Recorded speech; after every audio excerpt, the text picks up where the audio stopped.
All right, ninth graders, before you do today's homework, we're going to do a little bit of exponent review. So pull out a blank sheet of paper to do your work on for this homework assignment. And we are going to review quickly what it means for, like, just what exponents mean.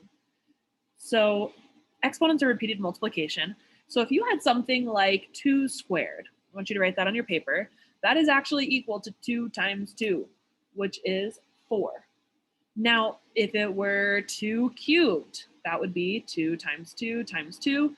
And when you do 2 times 2, you get 4 times a third 2 is 8. Now, there's a different thing that we saw in the 8th grade. It is something like this, 2 to the negative 2 power. Well, what does that mean? It actually means that the exponent's going to be in the denominator. So you're going to take this whole thing, and it's going to be 1 over 2 squared. So whenever you see a negative exponent, put the fraction with a 1 in the numerator, and that 2 squared goes to the denominator. And that would be 1 over 2 times 2, which is 1/4. Now, 2 to the negative 3 squared would be 1 over 2 cubed, which is 1 over 8. So don't forget negative exponents. In mathematics, we always switch them back to positive exponents in the denominator. Okay, so I'm going to go over some examples, and they happen to be your homework problems, so I just don't know which numbers they are. But let's do example 1 first. On example 1, you have 2 to the first times 2 to the 7th. Now, that's just having a 2 and then 7 2's. Well, if you got 1 2 and 7 2's, all together, that is 8 2's. So what would be the shortcut that you could have done there? Well, we could have taken this 7 plus 1 and add them. If the bases match, which these 2's both match, then you can add the exponents to make them combine, because otherwise you're just multiplying more and more 2's together. You can just add up how many things you are multiplying. Okay, so that's a simple way to do problems like example 1. Let's look at example 2, another one of your homework problems. So if I had 8 to the negative 4 times 8 to the 7th, remember that negative 4 belongs in the denominator. So here's what I always tell students to do. Put a fraction bar and circle the stuff that's in the wrong place. It needs to go to the denominator. So this is going to equal a fraction. Now, 8 to the 7th did not go anywhere, but 8 to the negative 4 goes to the bottom as 8 to the 4th.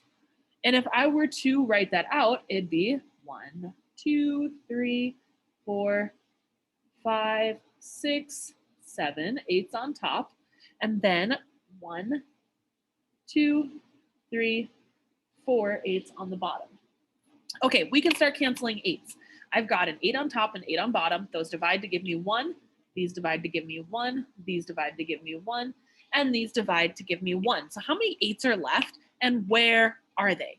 There are 3 8's, and they are all in the numerator. So my answer would be 8 to the 3rd, technically over 1, but you don't have to write that over 1. It's just 8 to the 3rd. Okay, let's do example 3. On example 3, you've got 2 to the 0 times 2 to the negative 1. Well, 2 to the 0, we talked about that in today's notes, but 2 to the 0, anything to the 0 power is 1. So even if I were to type in like 9,857 to the 0 power, I get 1. Whatever you put to the 0 power is 1. So this is just 1 times 2 to the negative 1. Well, remember, negative exponents belong in the denominator as a positive exponent. So this is 1 over 2 to the 1, which is just 1/2. That's all. Okay, let's look at another example. I'm going to do example 4. On example 4, I've got 4 to the 4th power cubed. Lots of exponents. Okay, so on this one, I'm going to start with my 4 to the 4th. That's just 4 of these guys inside my parentheses. But then if I'm cubing that, I do that 3 times. 2, 3, 4, 1, 2, 3, 4. Okay, that's a lot of writing stuff out. There are 4, 8, 12 of those 4s. So my final answer would be 4 to the power of 12. How do we get there though? if you're taking a power and raising it to another power, how do 4 and 3 become 12? You multiply them. So if it's written like this, you can multiply the exponents to get you your final exponent. Okay, one more. We're going to do example 5. Example 5.